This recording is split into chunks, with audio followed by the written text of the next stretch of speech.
Here for tonight's webinar. This is all about creating your college game plan for this year, 2019. My name is Andy Lockwood from Lockwood College Prep, and I am, as always, joined by what we refer to around here as upper management, Pearl Lockwood, who is not here on camera. She is off camera in the other room. She is hanging out in the chat. So please introduce yourselves in chat. Give us your first name. Tell us what city you're from or country. And just let us know that you can hear us okay before we start, because we always want to make sure that there's no weird tech stuff going on. So what we're going to be talking about tonight is it's a little bit different than what we normally do in these presentations, because normally we focus on, kind of maybe just how to appeal a financial aid award, something very specific and tactical, or mistakes you can make on the financial aid forms or scholarships or admissions tips or college essay tips. What I'm attempting to pull off tonight in about an hour or so is kind of a big overview of everything that you really need to know, especially if you have an 11th grader. But this is good information for 9th or 10th graders, because let's face it, when you start applying to college, you're going to be asked to submit your closing argument, as it were, for the entire 4 years of your high school career. So even if you feel like your kid's not ready because he's in 9th or 10th grade, that's fine. This should be good information for you. I also want to just go out on a limb here, and I did get a death threat. Pearl, I don't think I told you this. I don't know if you saw this. I think it was tongue in cheek from Michelle Greenleaf, who was on our College Talk Tuesday show today on Facebook, and she asked me if I was wearing a bulletproof vest tonight, because I do tend to bash guidance counselors every once in a while. Listen, I'm not bashing all guidance counselors. I'm bashing bad ones. But my point of what I'm about to cover here tonight is that there's going to be a lot of information here that contradicts or kind of addresses stuff that's ignored, flat out by guidance counselors. And it's based on our 18 plus years of being in this field of college advising and financial aid and scholarship consulting. And it's based on what we believe to be true. You may have a different opinion, or your guidance counselor or other people that you associate with might have a different opinion. This is just our truth. So I'm just going to be putting it out there. There is no pressure to buy anything. It's not an infomercial or like a timeshare type of tour. We will be offering a way to, if you are interested in talking to me one-on-one about your situation, at the end, I'll be giving out a little freebie to do that if you're interested. But most people just tend not to take me up on that. Only a few, because frankly, we're kind of expensive, and we're not right for everyone. You may decide midway through this that we're not right for you, and that's totally fine. I'm just trying to get out the information that I know you're not getting anywhere else. So, okay, so can people hear us in chat? Who do I see? I see, wow, Lauren from Montana. Aaron is here. Good. I think he's in NYC. I see Lauren, Boris. All right, Sue from California, Sue Golden, Nicoletta from New York City, Stuart Smith from Syracuse, but a former Long Islander. All right, so Sharon from Philly, Frank from Huntington. All right, so I'm going to press ahead because you guys can hear us. All right, so what I'm going to do is share my screen, because I actually prepared for this. Yeah. So let me see how that goes. Let me know if you can see my screen. I'm monitoring this myself here. So here we are, how to win at financial aid scholarships and college admissions in 2019. And looks like we're getting some good feedback that you can see the screen and little Andy in the lower right corner. Okay, so what you will discover today: loopholes and landmines to slash college costs, even if you think, what's the use? Will never qualify for anything. Some case studies of how to negotiate with colleges, and advice to multiply your chances of getting into your dream schools, or your kids' chances of getting into your dream schools. This, even though it's 3 things, it's a lot to bite off, so I'm going to be moving quickly. If you have questions, post them in chat. Pearl has started a document that we're sharing that I will pick up and respond to when I get to a stopping point. But I'm going to be zipping through a lot of material here, and I just want to be courteous and responsible to everyone's time concerns. Okay, so who's this for? Parents who have no friggin' idea how on God's green earth they'll be able to cough up $70,000 per year per child for college.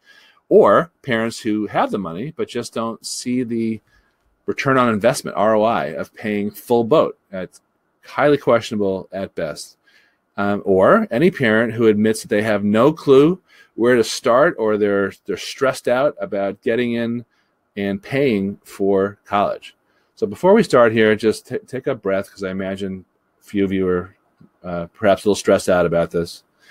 Just take a breath, lower your shoulders, loosen up a little bit. Imagine that you had a magic wand and you could comfortably afford your child's dream college with zero stress, no pit in your stomach, no sleepless nights about how you're going to pay or whether they'll get into a decent school. That's really what we're trying to cover today. And if you don't pay attention, if you're also checking your social media, which, by the way, sucks up bandwidth. Pearl, did you warn everyone to close down everything else? Okay. So if you're distracted here, I mean, I'm not going to presume that I think you should hang on every word, but the consequences could be that if you don't pay attention and you don't plan, you could crush your child's dreams by telling him you can't afford to send him to the college he worked his butt off to get into. And literally 2 days ago, we had this exact conversation with a friend of ours, actually, who's in that particular situation right now. It's awful. Will you find out in a year or whenever it's too late, what you should have done in high school months or even years earlier to optimize chances of getting into your top school? Sometimes people say, oh, I wish I knew that. Where were you 2 years ago?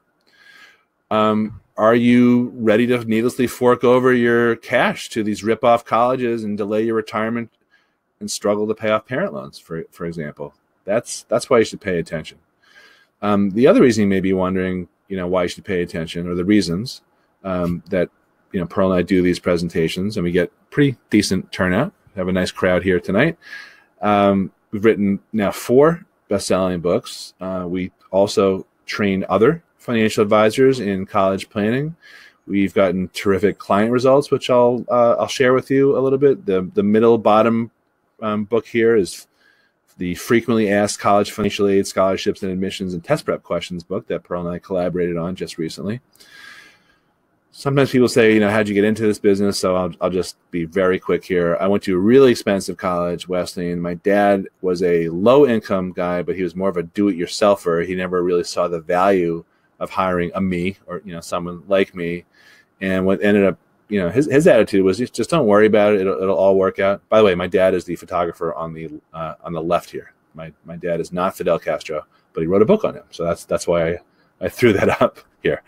This is how it worked out for me: 6 figures of debt and a lot of stress and credit issues and all kinds of ugly stuff. So I learned the hard way, so you don't have to. And now here's a shot of me and our 4 kids. I know you may be wondering, where's the 4th? She's kind of tucked into Pearl's hip there. And we have sworn that they'll never go through anything like what I went through, even if they don't have to go to college. They're all going, but we have 1 in school, we have 1 on the way, and 2 right behind them. But that's our oath. In terms of client results, I'm not going to read this whole thing, but her friend said, I can't understand how you received so much in assistance while I got nothing. All I can say is thank you. You made this whole process so easy and less stressful and even fun. Thank goodness you know all the loopholes. Here's a recent text I got from a great client of ours who's a super kid, and she said the admissions officer at Duke told her guidance counselor that her application was the best one that she read this year. And that is really cool. And that happens every once in a while. We got that same type of comment from another client of ours whose kids got into Cornell last year, her twins. Incredibly competitive year for Cornell, early decision. And we had exceptional applications. Guess who made all this possible? We're so grateful based on your sound advice. So that's great. We have teachers and guidance counselors and even superintendents. Dr. O'Hara said, I got great results. Other parents thanked me for recommending you. And my greatest testimonial was from fake Donald Trump here. So that was a big deal. Okay, so we broke college planning down in a way that is different than, frankly, guidance counselors. It's different than other college advisors. It's different than really anyone that we know. I think we're the only game in town to sort of combine these 4 different disciplines. And we call it P4, which stands for Plan, Path, Position, and Produce. What we're going to be focusing on first today is the money, because that's usually what draws people to these sessions. And then I'm going to be focusing a little bit more on how to get in. And they're all intertwined, so I'm going to be kind of bopping back and forth. But we call it the P4 system. And to be Captain Obvious about it, the less you spend on college, the more you have for retirement, maybe getting your house free and clear, maybe some fun stuff like some toys or vacations, anything other than giving it to these rip-off colleges. So you may be wondering, what the heck is this FAFSA? It's not FAFSA, by the way. It's FAFSA. Where do you start? There's all these weird terms and acronyms that are in this whole, game, this whole college game, and you may be just ready to toss your hands up and surrender. But what we're going to go through right now is again, this is based on actual tested and proven real life advice that's going to help you pay less for college.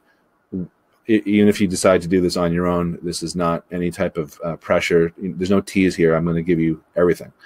Understand that if you feel overwhelmed, it's not your fault. And you shouldn't expect help from any guidance counselors, and because they're, for the most part, completely untrained unless they take it upon themselves. Like Michelle, I don't know if she's on this this webinar. Is she there? Did she admit she was on yet, Pearl? Michelle? Okay. She threatened to come on. No, she's always welcome. But she takes it upon herself, to pursue this type of knowledge. But most guidance counselors don't. And on top of that, there's a incredible imbalance of the number of counselors to students, 500 to 1 nationally. So that's why people should not expect personalized help, not only in financial aid and scholarships, but also in getting in. Accountants and CPAs aren't trained in this type of area. Most financial guys that I know, because I can tell you firsthand, I train them. They don't know this stuff either, and this is why. This is my favorite slide. I show this in most of my presentations. This is direct from the Department of Education. It's the simplified view of how financial aid works. It looks like vomit. So I'm going to simplify this for you. Don't worry. That's all this is a simplification. It's accurate, but it's a simplification. Tuition has skyrocketed compared to virtually every other index. Many economists are musing, for years actually, have mused whether student loans are the next big bubble. We're now over 1.4 trillion. And kids graduating college today have real challenges. Half of them are underemployed, meaning they don't have jobs that require a degree 2 years after they graduate. 2 years.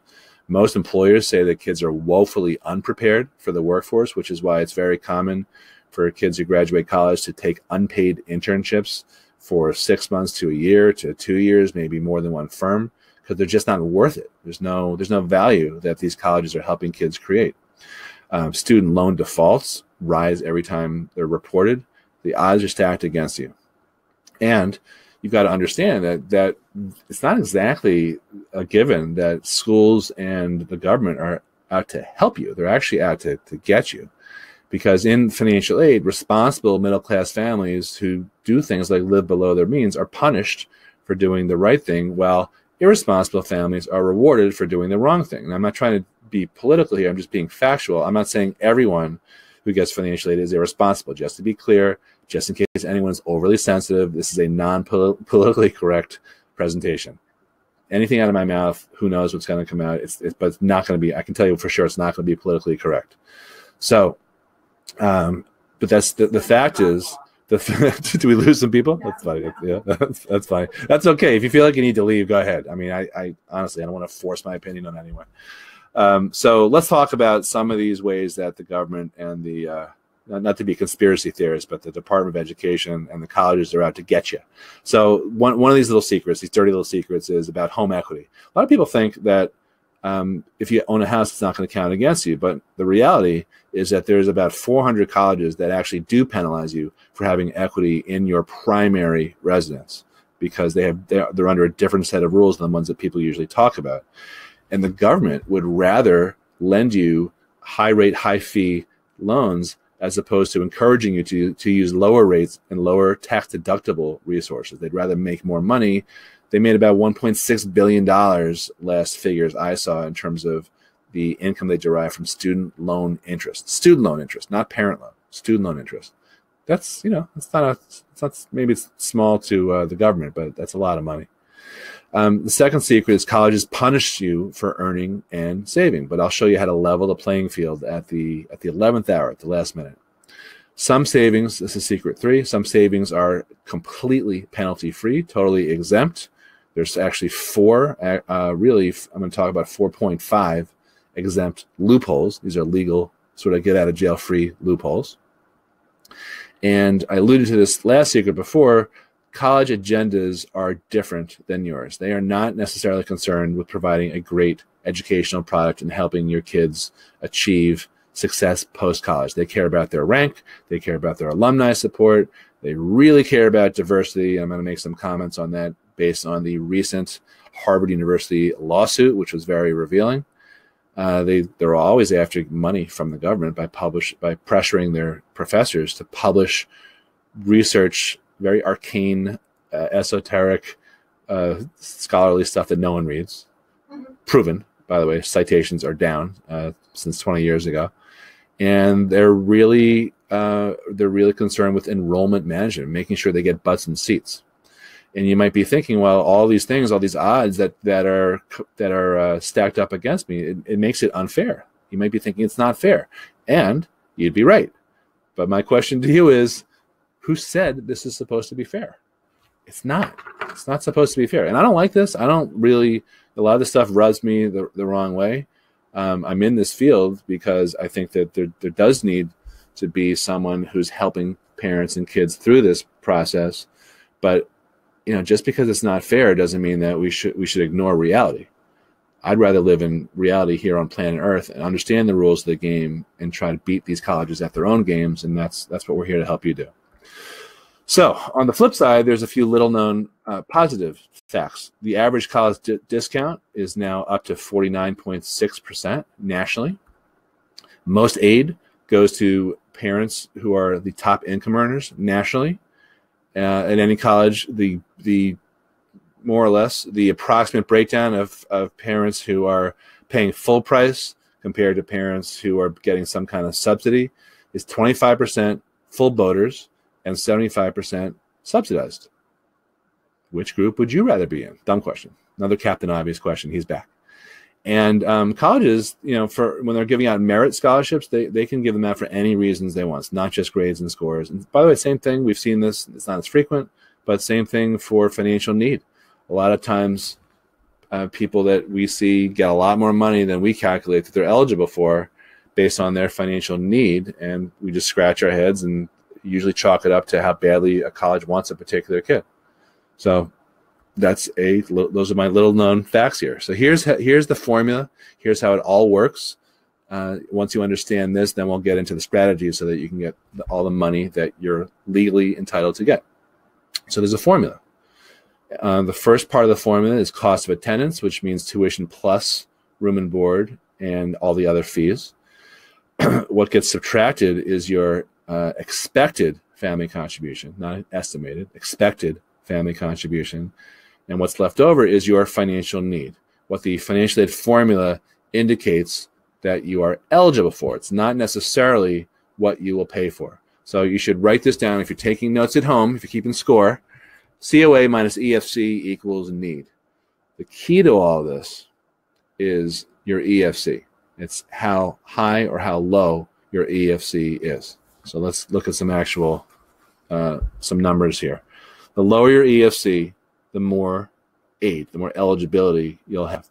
It's based on 70 or so factors. The most important of the 70-ish, 77, I think, is income, savings, age, and number of children in college. Reminder, this is a gross oversimplification, but this is real. This is real stuff. I think you don't get this from your high school. So I hope you appreciate this. We're laying it all out. There's no T's here, okay? So let's look at two examples here. Family A versus family B, or actually it could be the same family who figured out how to lower their EFC. So in the A column, you've got the cost of attendance and the EFC being the same amount, $60,000. Sadly, I'm rounding down. But on the B side, somehow the family has lowered their EFC legally, because I'm not going to give you the good presentation on the air in case anyone's recording this. Half kidding. And you'll see that the B family now has $15,000 of eligibility because they figured out a way to lower their EFC by $15,000. The lower your EFC, the more your eligibility. That means more money. Just to, again, drive that point home. So let's take a closer look at EFC, and then I'm going to pause, just to make sure you guys are with me, because this is the most complicated part of the presentation. So you want to lower EFC. So how do they calculate it? Well, remember, there's 77 factors. The big ones that I want to talk about first are parent stuff versus child stuff. Parent income is penalized on a sliding scale. I don't want to get into that minutia. Just understand that that's the case. But where the opportunities are, or the potential penalties are, because that's the flip side of the opportunity, that's the dark side, is that the parents' savings are penalized, or your EFC is boosted. Remember, you want a low EFC, but it's boosted by 5% and change. But if that same savings in your kids' names will penalize you way more, 20 or 25%. So if you had $100,000 saved, you're in your name as a parent, your eligibility is reduced by $5,640, give or take. But that same $100,000 penalizes your eligibility if it's in your kid's name by anywhere from $20,000 to $25,000 per year. Again, $100,000 in the wrong place will penalize you 4 times as much as or more as if it were in your name. And by the way, we haven't talked about the places where it doesn't penalize you. I'm going to be talking about that too. So are you with me so far on this? I'm going to give you more details, but if you're with me and you get this, my main point here is that money saved in your kids' names, I'll explain, penalizes you more than if it were saved in your name. If you understand that, type the letter Y in chat for yes while I take a quick sip of water. Just type Y, just to let me know you're following along. And I'm not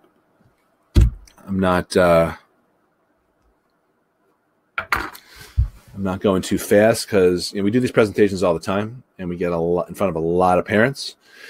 And sometimes I skip stuff because it's not new to me, but I know that it's new to a lot of people on the presentation tonight. So I don't let me get away with glossing over stuff. So Lauren, horrified, but yes, Dan, Deborah, Sue, Nicoletta, Frank, Laura, Paul, Stephanie. All right, good. Thank you, guys. That is what I was hoping. El Nassis says no audio. Pearl, can you tell him to reconnect by typing that in chat?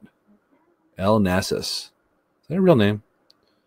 I now just have two questions. It's kind of asking the same thing about whether it's totally fair. Yeah, we're going to pause for questions because there's a possibility that I'm going to get to that.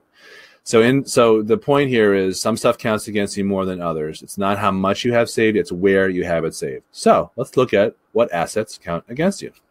Cash, checking and savings, stocks and bonds, and 529s. Yes, 529s. It's basically anything that is liquid, anything that will that you can use readily to pay for college. That is the stuff that the government assesses and penalizes you for saving.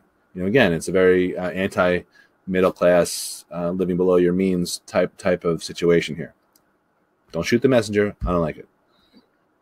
All right, now let's talk about the good stuff. And I'm just showing you this because it's buried in the directions to the FAFSA, which is the main financial aid form, which I mentioned before in passing, but there's no way you're going to be able to read this, so I'm going to simplify this. But these are the 4 exemptions. These are the 4 things that do not count against you in the financial aid form is on the FAFSA. The 4 horsemen, if you will, of the I'm trying to make this interesting. You know, it's so dry that it's really a struggle for me. So that's why I'm trying to liven it up with, you know, these dumb photos and clip art things, as well as my wise ass comments. That's also because I can't help it. Okay, so the 4 there's 4.5. I'm just going to cover 4 right now of the stuff that does not count against you.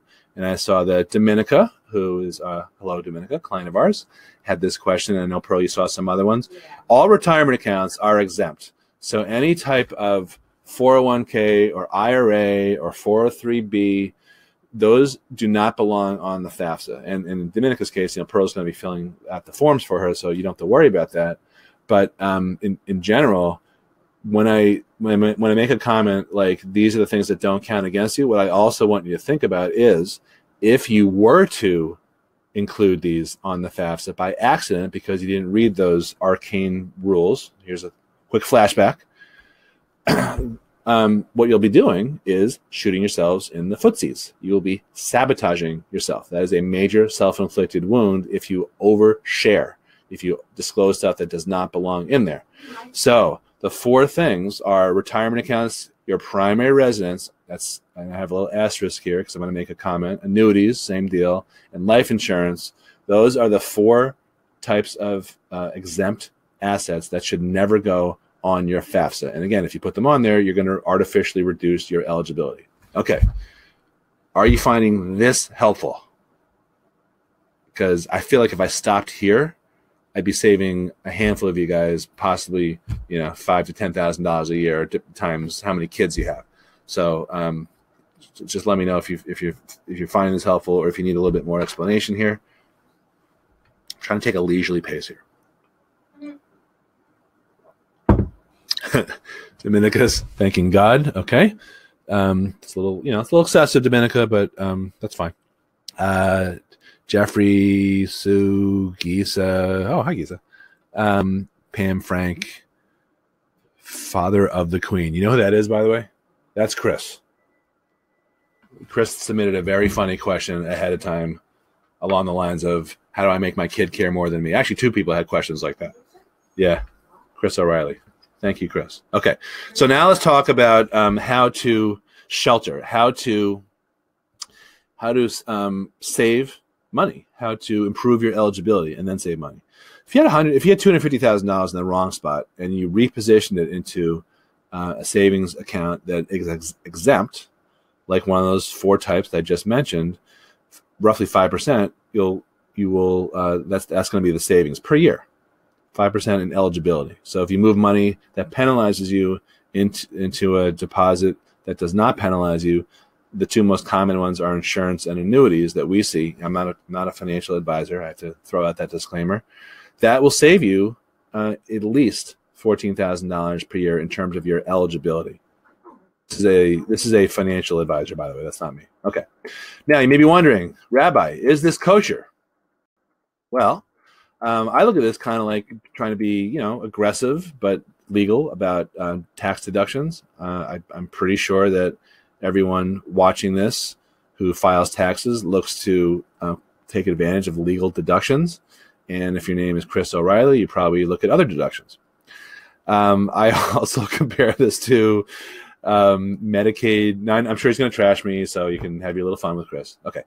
Medicaid spend downs is another good analogy. So sometimes parents our age with their own parents who are in their 70s and 80s looking for ways to improve their eligibility for Medicaid. So what they do is they kind of move money around. It's the same type of concept, totally kosher, totally legal. You know, you hire a lawyer, you use a trust and all that. That's not really anything like what we do, but it's the same type of concept. It's moving money around legally. My favorite quote, I think this is from an ad from Morgan Stanley way back when, is you must pay taxes, but there's no law that says you got to leave a tip. So you've got to pay for college, but there's no law that says you have to leave a tip. All right. Regular strategies that we have seen people employ, and we advise people to employ to save money, to improve their eligibility, is moving child savings to exempt accounts. And sometimes those are, again, annuities and insurance products. If you're applying to one of the 400 colleges that penalizes you for home equity, occasionally it makes sense to, all these things, by the way, are occasionally. They're not good for everyone. I need to say that also.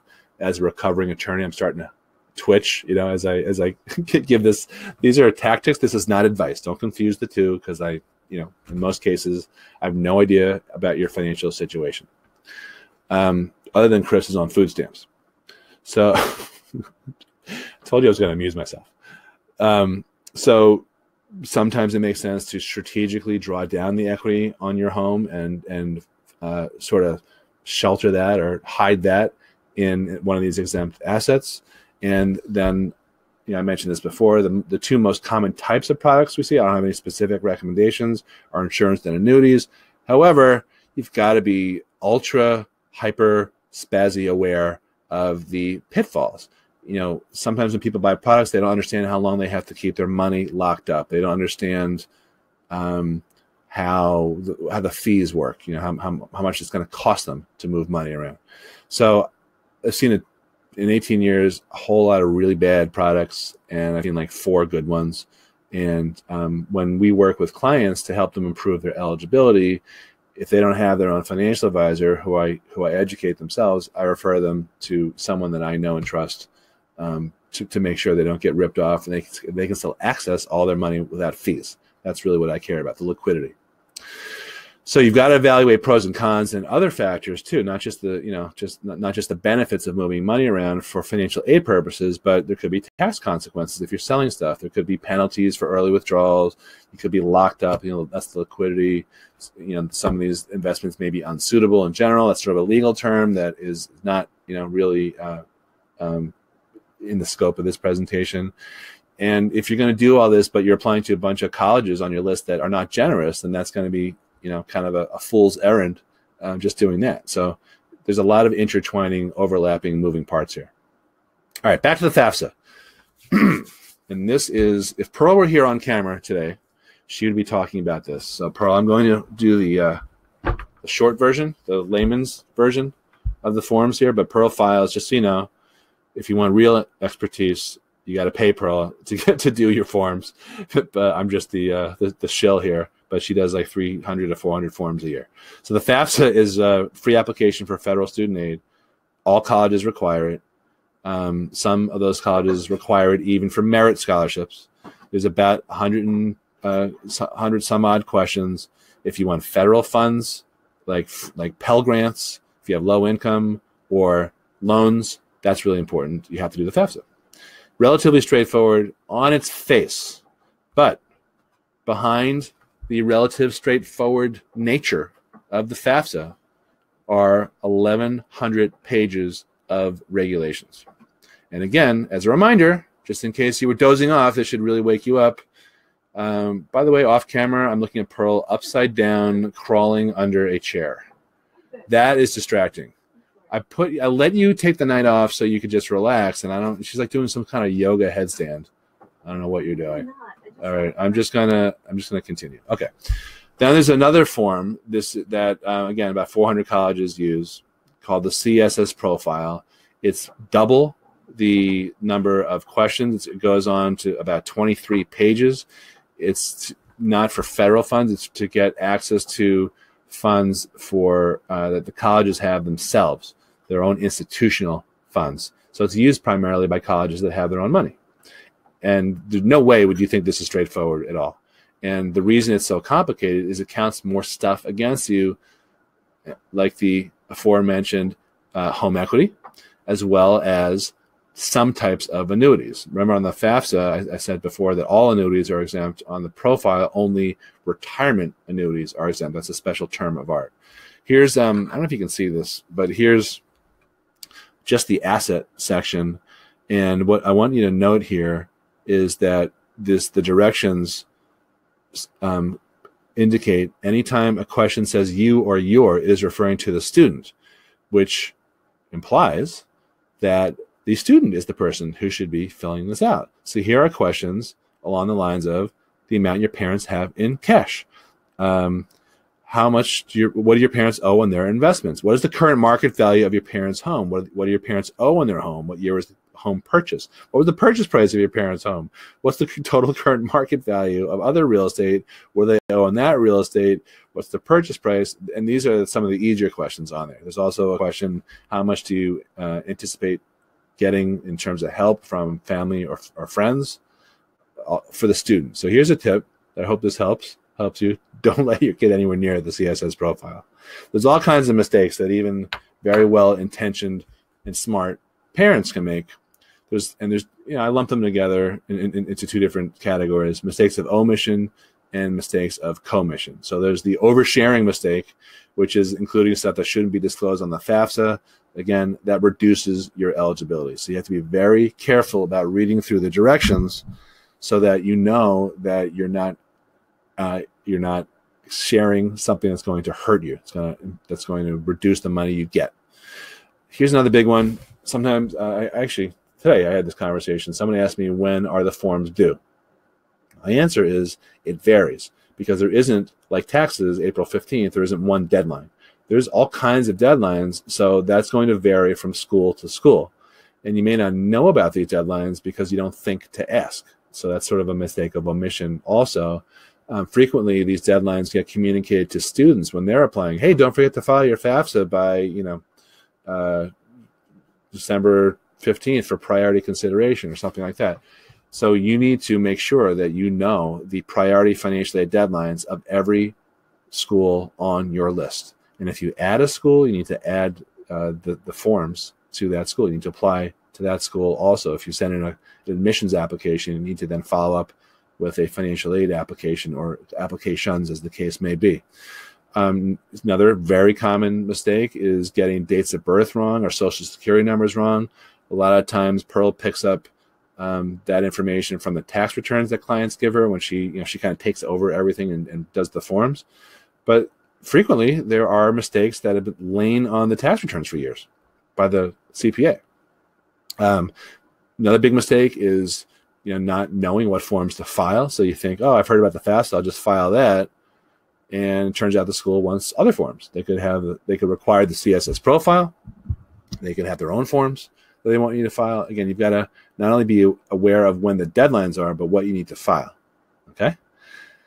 And even these little innocuous clerical administrival errors can have a huge lasting money-losing consequence if you don't do this. You've got to be, I can't stress this enough, because I don't know what, we have 80-something people on tonight. There's always a handful of people who make these mistakes, who do these forms themselves. When Pearl does the forms for our clients, her practice is to find out the earliest financial aid priority deadline and file all of them on that deadline. So you don't have to worry about, schools getting forms or not. A lot of times the schools will say, hey, we never got this. Can you resend it, or can you send it? And you're going to need to keep careful records to demonstrate that you filed everything. So there's all kinds of little dumb, annoying things that could go wrong that have nothing to do with the actual your actual ability to pay for college. It's all this other stuff. So you got to be very detail oriented. So a couple of years ago, the FAFSA changed, and I see Pearl chatting away. Okay. A couple years ago, the FAFSA changed, and now the deadline, the time that the forms are released changed from January 1 of senior year to October of senior year. So they moved it up a little bit. So if you have someone graduating in 2020, last year, 2018 is the tax year that they're going to be pulling information from. That's what counts for your for your filing. I just want to be clear here.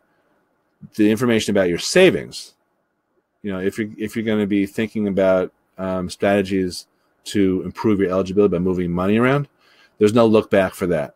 Those the questions about savings on the forms, those ask you about those values as of the date that you file. So there's no look back for assets.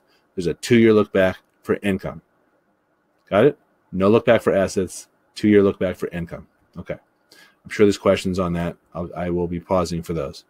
So if you are sheltering money and there's some tax consequences, meaning you're selling and you're going to have capital gains, the best time to do that is before the base year. So that would imply sophomore year.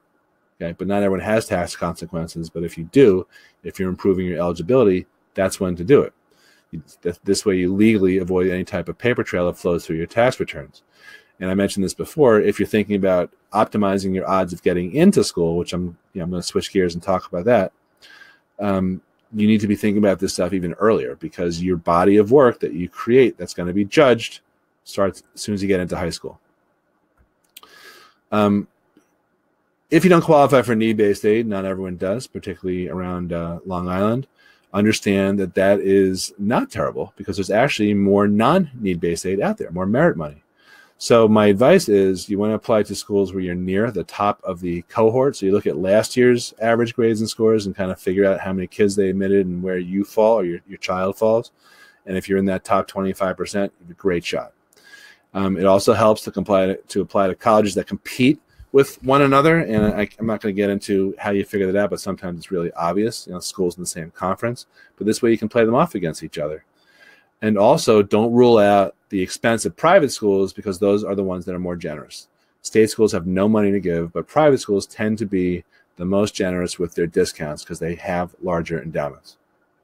All right, let's do a quick negotiation case study. I've been using this one for years because I'm buddies with Rick here. He's a restaurant owner, and we love his wings.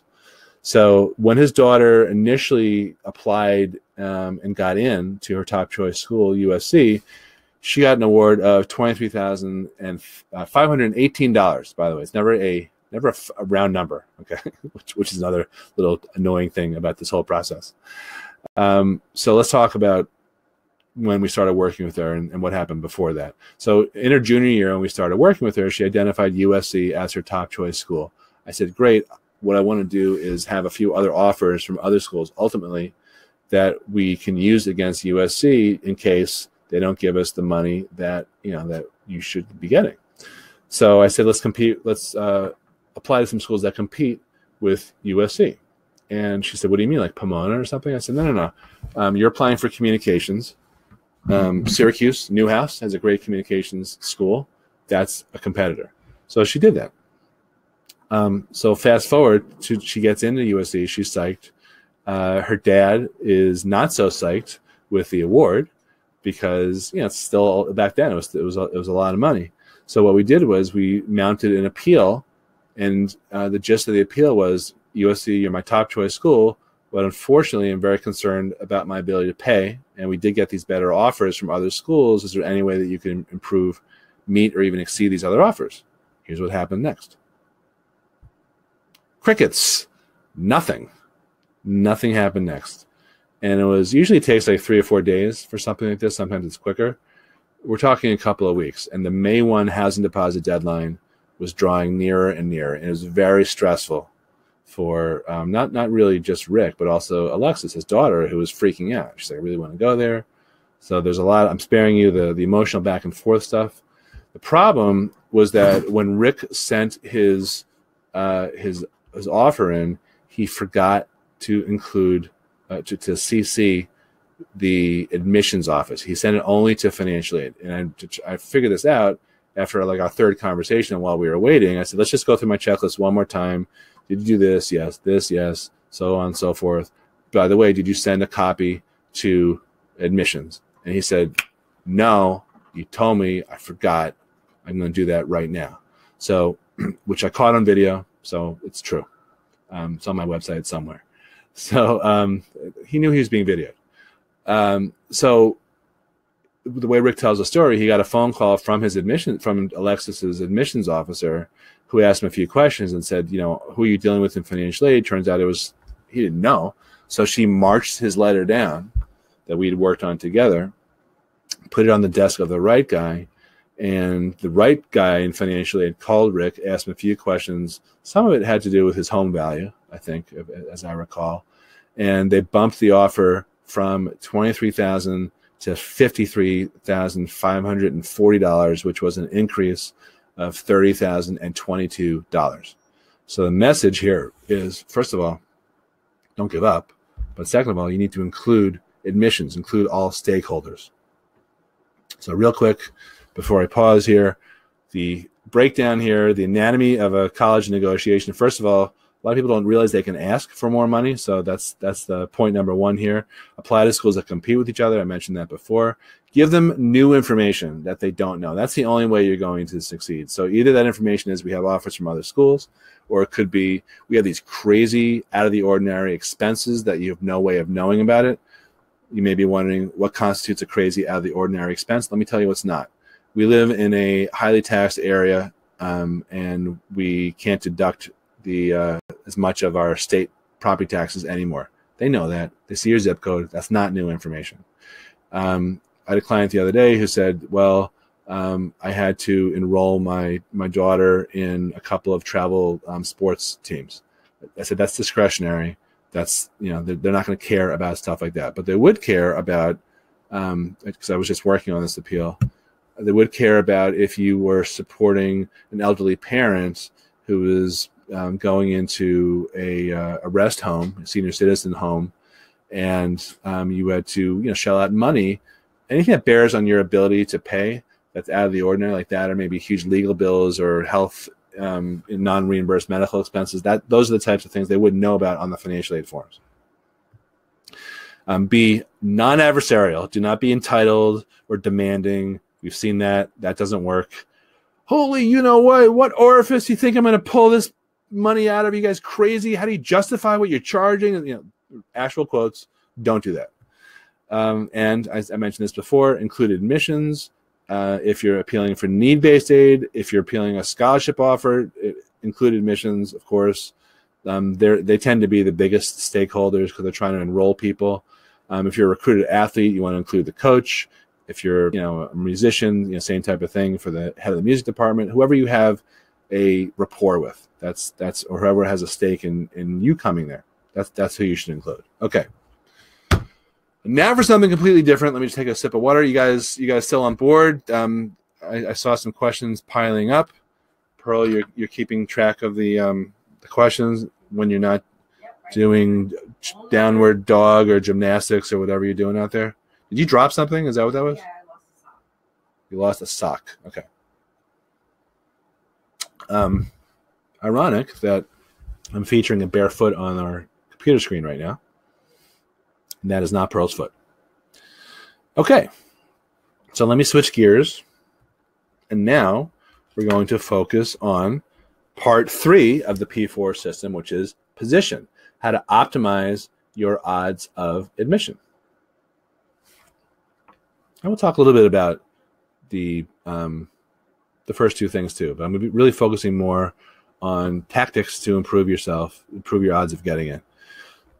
First thing is I'm just going to tell you how we do things, and we have a few clients who are on the presentation tonight too. But for those of you who are new to our community, the biggest difference about us compared to other guidance counselors, other college advisors, and whatnot is that we look at this process as not really being about this artificial 4-year sliver of your life or your kid's life.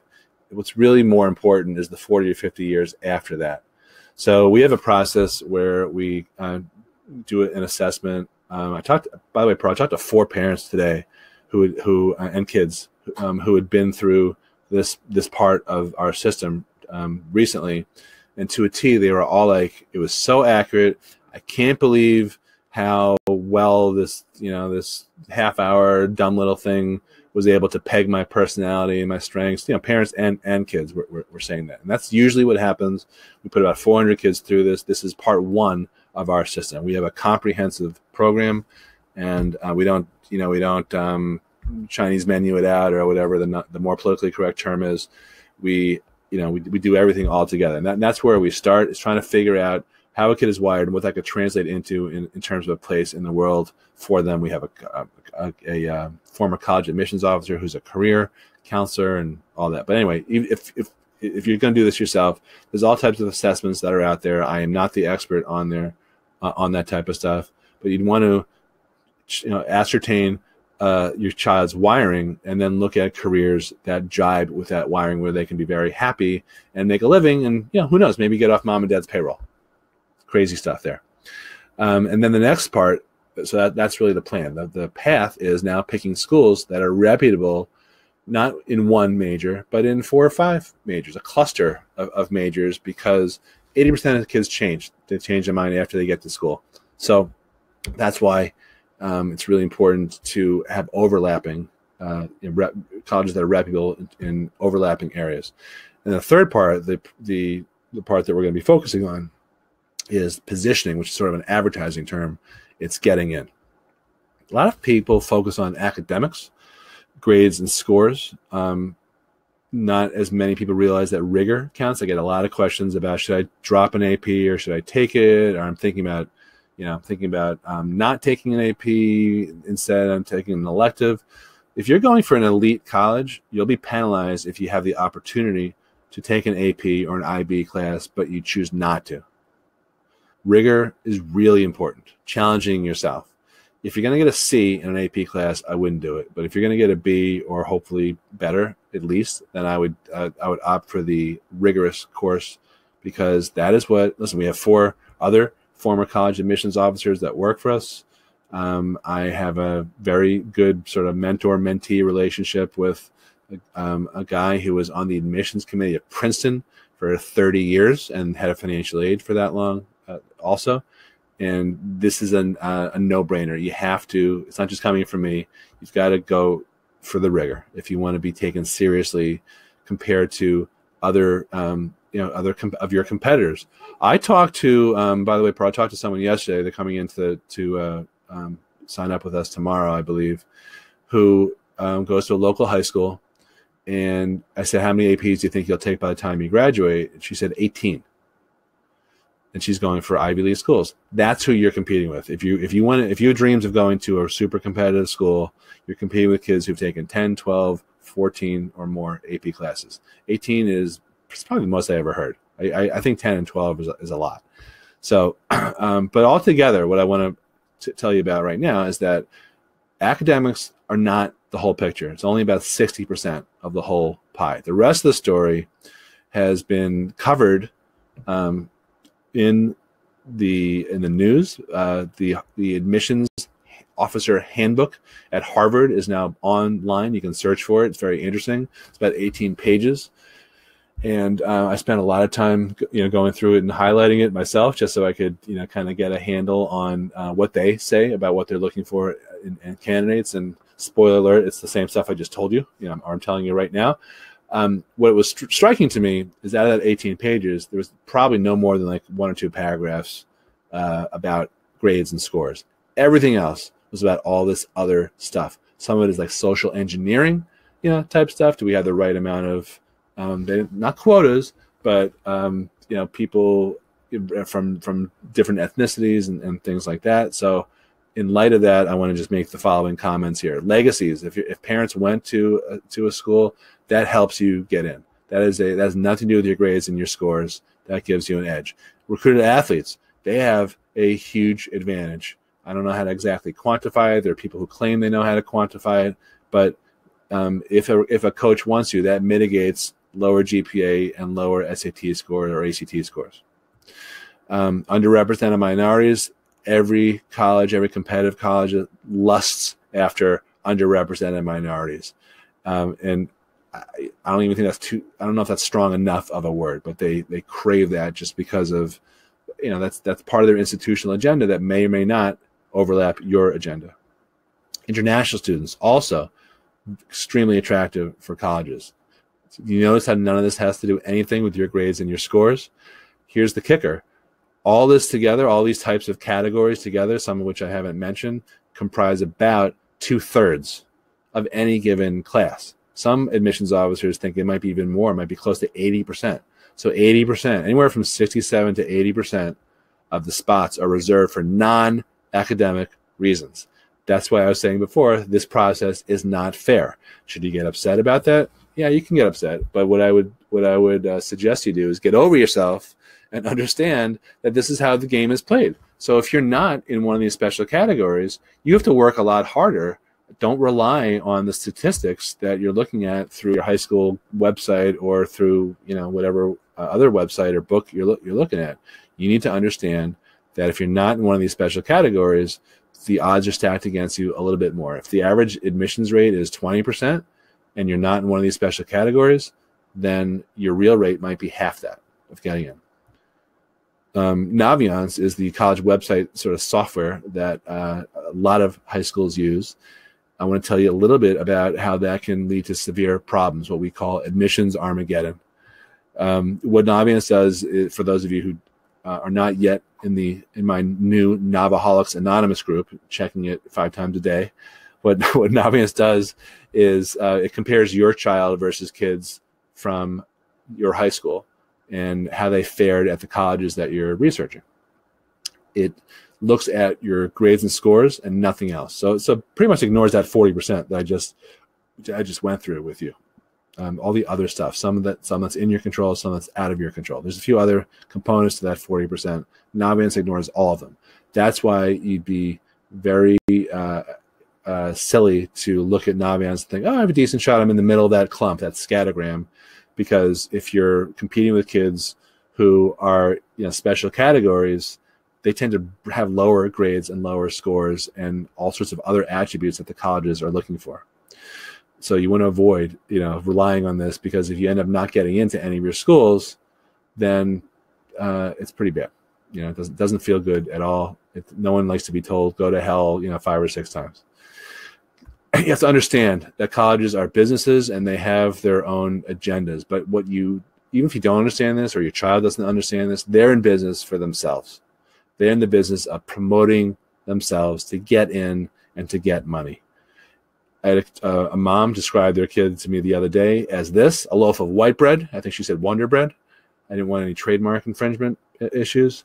What do you do if you're just plain and you don't stand out? Well, you got to be thinking about the real question that you're answering on a college application, even though it's technically not on it. Why should we take you compared to these other 5,000 kids who look the same on paper, who have the same grades and the same scores? Why should we take you? And if you're not in a special category, what you need to understand is this is more about marketing than a meritocracy. It's not about your grades and your scores. What you may be wondering, well, back when I was applying, in the old-fashioned days when I was Amish, it was good to be well-rounded. Well, things are different than they were 30 years ago. Yesterday's the whole world's upside down. Safeties are now reaches, and what's a lot of college admissions officers, and I've sat through a few other presentations by college advisors, in our field. They talk a lot about passion, which kind of makes me a little throw up in my mouth a little bit, because I know a lot of kids who have fake passion for stuff. But it is more about depth than breadth. It's about going deep on one or two things, which I'm going to make some comments about. The way that we look at this process of getting in, I think the acronym that you may want to write down to remember is Casa, which stands for Consistent Atypical Student Activities. Consistent Atypical Student Activities. So write that down. We're going to be focusing on what's atypical, because there's a lot of stuff that people do that supposedly looks good for college, and they turn out to, not really help. So maybe this will help, maybe this will piss you off. I don't know. It's great to be in a club or an honor society, but it's much different to found a club. So when a kid gets in National Honor Society, that's terrific. But in most schools, that's the equivalent of a participation trophy, because about 75-80% of kids are in National Honor Society. It's really become meaningless. You may not like hearing this. You may disagree with me, but check it out at your school. It's not going to get you into a top school. Let's just leave it at that. If I'm annoying you, it's great to hang out and socialize and participate in the Cancer, Autism, Colitis, Crohn's, event last weekend. That'd be great if it was just one event. This way you can get it over with. But it's different if you found a charity. That's typical versus atypical. Do you like to write? A lot of kids don't, but there's a difference between liking to write versus writing a book. We have a client right now who's our third or fourth client that I helped write a book and publish it and he did so to raise money for a charity for science research for a family member that's afflicted with this condition. And he sold like, I don't think I told you this, Pearl. He sold like 54 books in December. And he donated all the proceeds to this particular foundation. He just went on an interview with an alum at Georgetown University, and he marched in there and he brought his resume and he brought a copy of his book that he plunked down on the desk at the guy's, I think they were at Starbucks or something. And the guy's like, wow, you know, I've never seen this before. That's pretty cool. That's pretty cool. And he kept the book, you know? So that's how you stand out. That's how you make an impression. There's many ways that we always uncover something that is congruent and authentic, you know, for a kid to do in order to take what they like doing and accentuate it or plus what they're doing in a way that is going to help market themselves. This is a business. Okay. Any questions on this stuff coming in before I segue into essays? You guys still with me? You okay? This is the last component here in terms of getting in. Pearl, will you put up the put up the so if anyone is interested in talking to us one-on-one about either our financial aid forms prep and scholarship advising and or the whole package, which includes that, but it's about the career assessment and the college selection and then optimizing your chances of getting in, which can start anywhere from 9th grade forward. Normally, that's a $500 fee to have that initial meeting. I'm waiving that for anyone who goes to this webcast and anyone who attends a workshop, because you're sitting through a lot of the learning that I would, you know, it's saving me time. Normally, we only have, I think, 4 of these spots available each week. I opened up a few others. The only catch is that you've got to book it within 40, I think it's 48 hours. So I would check it out. Check out the calendar right now if you're interested.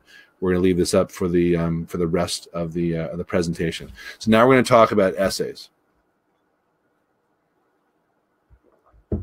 Think about essays as it's your last chance to make an argument about why colleges should choose you or consider you.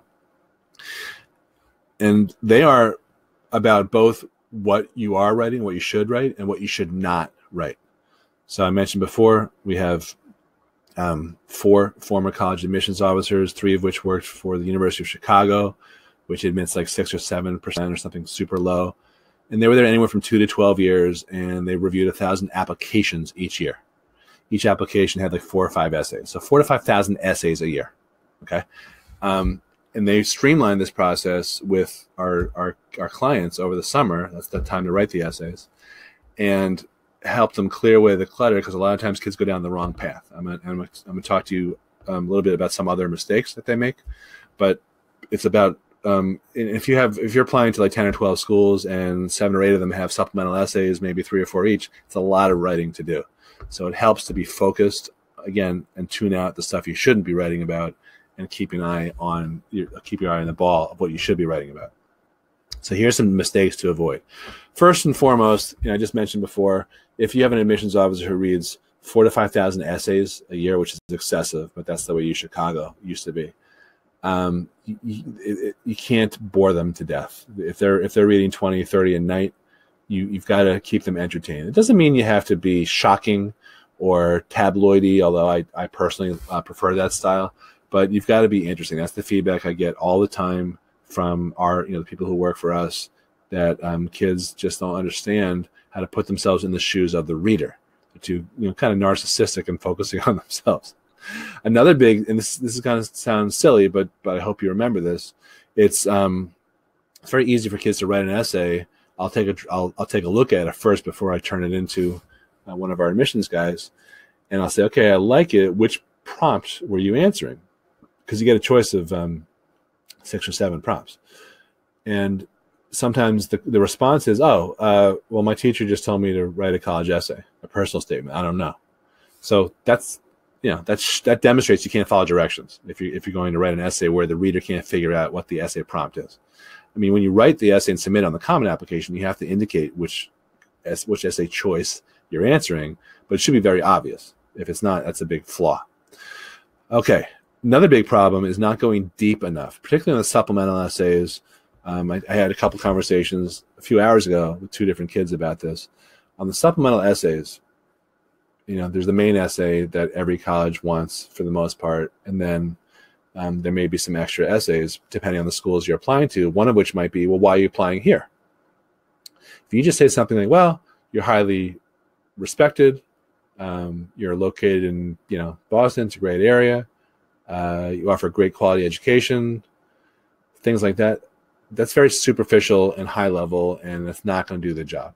If you go deep and you talk about the courses that you research on their course catalog, some of the bios of the professors that are very interesting to you, people you met with on the college tours, which I'm going to make a few comments about, that's deep. That is demonstrating you've done your due diligence and you are serious about going there. That's very important to schools. They don't want to waste a spot on you. Another big mistake, and this is one of these, in the category of easier said than done, is starting too late. You can't rush an essay. You've got to let it breathe in between. And when you have 20 or 30 essays, you're not going to do a good job if you leave it all to the last minute. We usually have no more than 1 or 2 kids each year who just can't get out of their own way. We push the 50 or so rising seniors that we work with every year to get everything done over the summer. It's better for them to do that. You will have a better essay product if you allow the drafts time to breathe in between. So it's not just writing, it's time management. And the final mistake, I think, is listening to the wrong people. I got a question the other day from a mom who said, what do you think about the advice I got to, I think this was yesterday, my kids should not share their login information to the Common App, so I can't read their essay and change it. And I said, well, listen, there's a difference between a former admissions officer who's read 1,000 applications a year for 2 to 12 years versus you, or an English teacher, or a guidance counselor. They've never decided whether to admit someone or deny someone. They have different quality. You are not as qualified. But the flip side is your kid better than any person like me or people that work for us. So my feeling is it's okay to listen to opinions after you've got the draft in good enough shape to share it, but take all that advice with a grain of salt. Be very careful about who you listen to. All right, a couple quick thoughts on college visits before we wrap up here. I have a couple loose ends I need to do, and then I'll answer the questions that came in. Visiting colleges counts for many schools, not all, but many schools want to see that you're showing up and you're demonstrating interest, because they don't want to admit someone that they have no chance of landing, because that affects what's called the yield, which is the ratio of kids that are admitted versus to who show up and enroll and matriculate.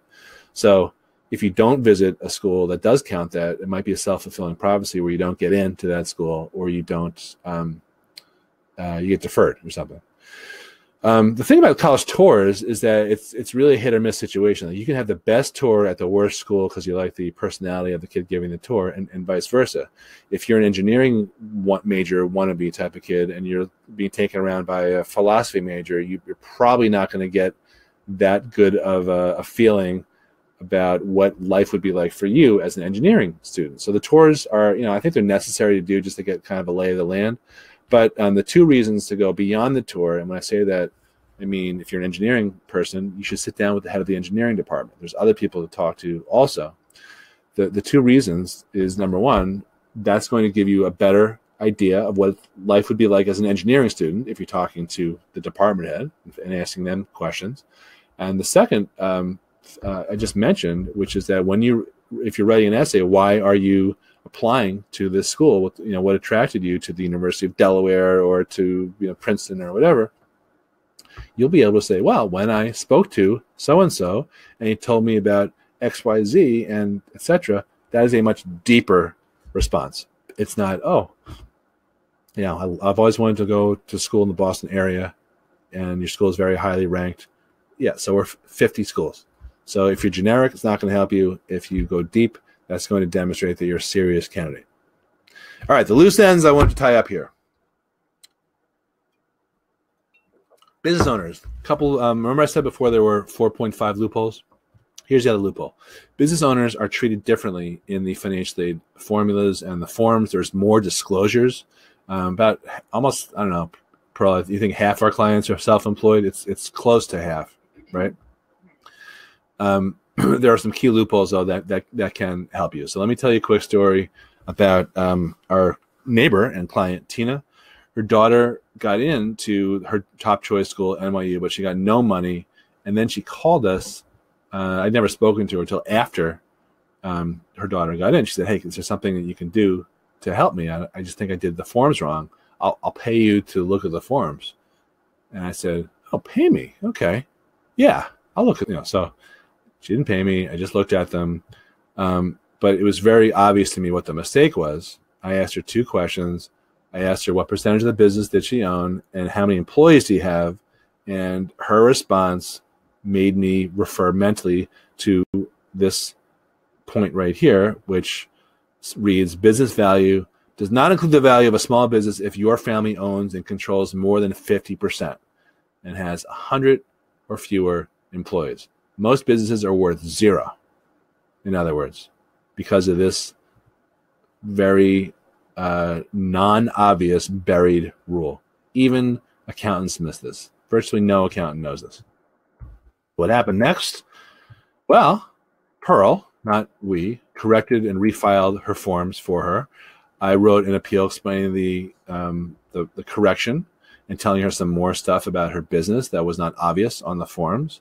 And NYU came back, and even though they're really stingy, they went from 0 to $25,000 at least 3 years in a row. I haven't talked to her in a couple of months, so I don't know if she got the same award. I think she did. So it was a big swing for her just because she didn't know this loop. She's smart. I mean, she's not some hasty, rash, flighty type of woman. She's very successful. So there are that's a big loophole potentially for business owners, and there's others. There's other things, but that's the biggest one. For divorced and separated families, I said I was going to make some comments about that. The FAFSA requires what's called the custodial parent to file. Now, just to be clear, that has nothing to do with which parent declares the child as a dependent on the taxes. There's IRS rules that have nothing to do with Department of Education rules. So understand that the custodial parent is the parent that the kid resides with the majority of time. That's the parent. So if there's some kind of flexibility, not that these colleges do bed checks, but if there's some flexibility, I would go with a lower income and lower savings parent. Just to round out that discussion, there are some schools that take the CSS profile. Remember, there's about 400 schools that take that also require the non-custodial parent profile. It's now called the profile for the non-custodial parent. All right, so at this point, you're at a fork in the road here. You've got 2 choices in terms of tackling the whole college planning process. You could either wing it, check it out on your own. Plenty of people do that. It's dangerous, but plenty of people do that. Or you could work with an expert to guide you who's got tested and proven results. You may have questions about, what can you do to get scholarships or financial aid, or am I just out of luck? Am I even looking at the right colleges? Can my son or daughter even get in anywhere decent? That's a big one. And a lot of people say, I don't even know what questions I should be asking. I'm overwhelmed. I just don't know where to start. So that's why we make available what we call a college strategy session, which is a conference call. We will each dial in. You can invite anyone you want. It'll just be me on the other end. But you can invite your spouse. You can invite your kid, guy at the deli, whoever you want to invite. Normally, we only block out 4 spots a week, and we charge $500 for it. Anyone, again, who has been on this program with us gets that for free. And the purpose, you can definitely pick my brain, but this is really for people who are serious about working with the college advisor to explore if we're a good fit. There's no pressure to do anything with us. I'm not a good fit for a variety of reasons for a lot of people. One catch is that I know I can't help everyone, but I'm willing to go ahead and give you the best advice that I can. And the second catch 2, is that this is going to be free for 48 hours only. Here's another comment I got from a great client of ours. who said that his son got into a top school on monies he received totally from our involvement. He looked me in the eye, and when I asked him what his success rate was, he said, I get my clients 5 times the amount of their investment with me. He actually got a lot more than that, by the way. He said it's the best money he ever spent. We helped clients get into schools like MIT, Harvard, Yale. I couldn't have done it without all of your help on my application, which is debatable, but I don't mind that she thinks that. No, we do help, but these are kids who do their jobs too. They work hard. Here's who we can help, okay? What does this look like? This is a helicopter mom. Don't book me if you are a helicoptering know-it-all parent and you do everything for your kid, please. If your child is not motivated or what I call uncoachable, that's a disaster. That's a train wreck waiting to happen, because we hold kids accountable. The whole point of us using our expertise is so that you don't have to stress or worry. So what that means is your kids are going to produce results. So I don't want anyone to hire us until I've interviewed a kid. They have to make sure that I'm right for them too. Don't get me wrong. I'm not saying this is a one-way street, but I can't motivate kids. I'm sorry. If you don't understand return on investment, because it costs money. We're not cheap at all. We're not the most expensive, but we're definitely not anywhere close to the cheapest. If you don't understand the concept of return on investment, or you want to be cheap on your way to college success, that's I don't think we're going to be a good fit too. So you can either click on that that blue button that says book it. If you're watching this on replay somehow, you can go to getcollegeplan.com, and our services, we kind of break them down into these 4 categories of plan, path, position, and produce. So we help with majors and careers, with college selection, with essays, all kinds of academic and resume enhancing tips to improve your odds of getting in, so everything you do resonates with admissions officers.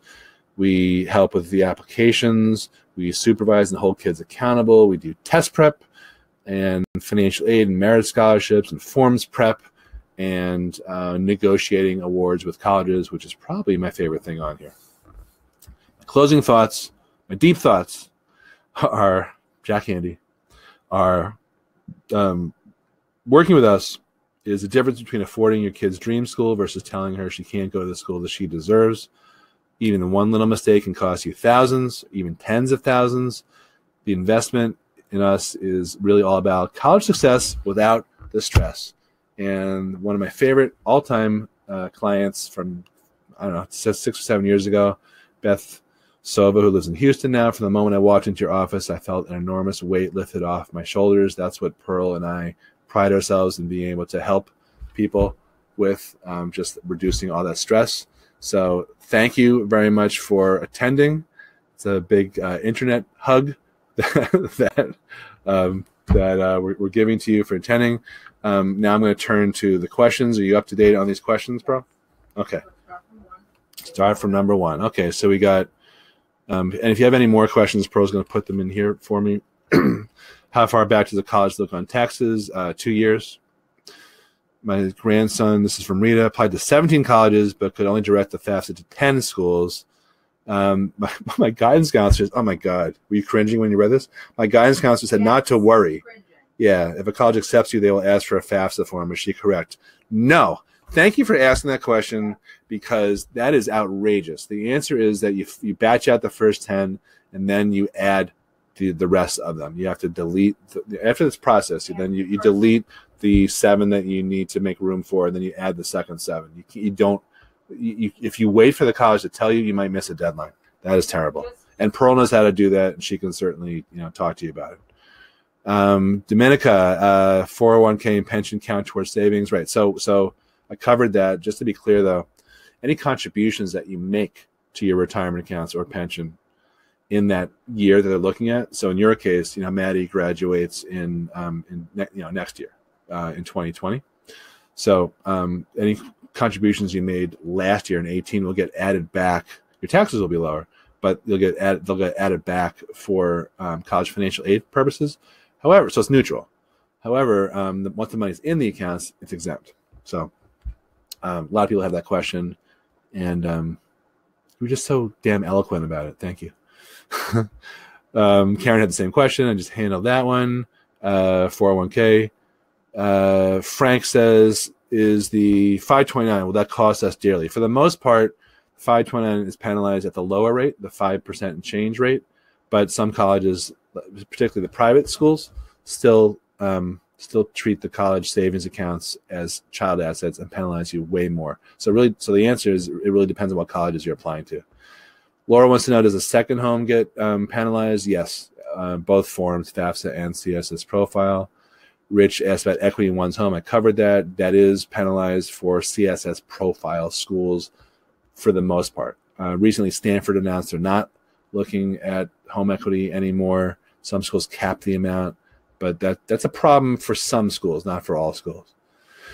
What if 529 is an other parent's name in a divorce situation? Robin. So the answer is that won't be on the FAFSA, but it might be on the other disclosures if you're applying to schools that require other disclosures. And when that money is used to pay for college, it's going to count against you at 50% of whatever that amount is. So if your ex sends in 20 grand, the following year, your child will have eligibility reduced by 10 grand, 50% of that amount. So it catches up with you. So one strategy might be to delay using it if you can. Sharon, can you shelter the a lot of 529 questions. Can you shelter the 529 by moving into a younger or older sibling name? The answer is no, because it's all over the forums. That's the short answer. Sue had the same question. Ellen, how much does Pearl charge for financial aid forms help? So I think, Pearl, put up our email address, because we have two different options. We have a FAFSA package and a FAFSA only, FAFSA plus CSS Profile. So those email address is vip@lockwoodcollegeprep.com. And just anyone who has private questions, if you don't want to schedule with us and you just have a quick question, just shoot us an email and I'll get back to you personally.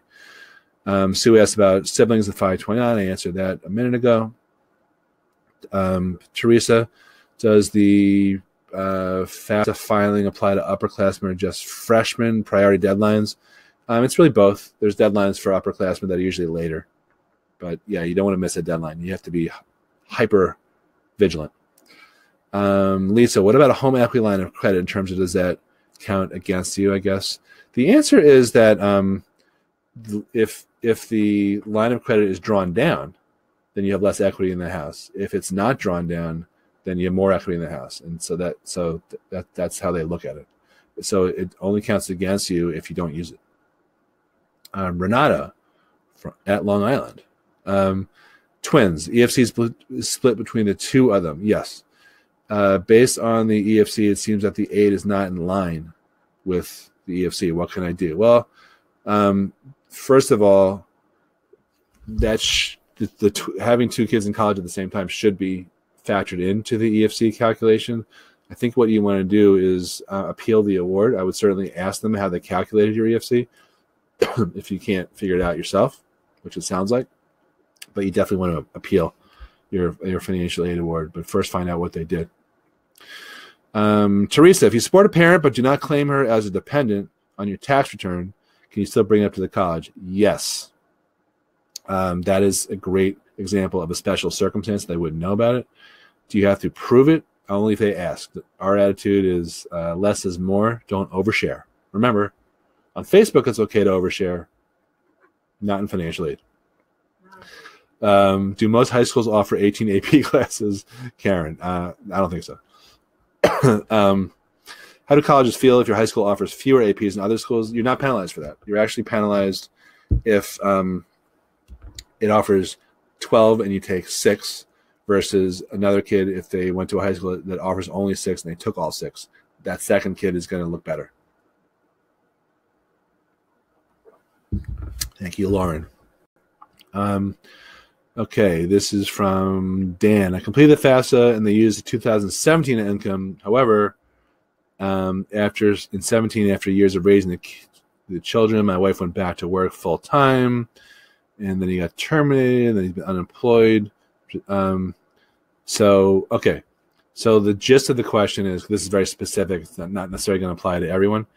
is that if you had a change in circumstances, if the numbers that you're disclosing don't comport with today's reality, meaning your income from 2 years ago was higher than it is right now, you absolutely need to tell the financial aid office and admissions that things have changed. Things are not as rosy as they seemed. So absolutely, that is a classic change in circumstance. Yes, definitely tell them that. Rich, my daughter's a sophomore. When do you recommend meeting with you?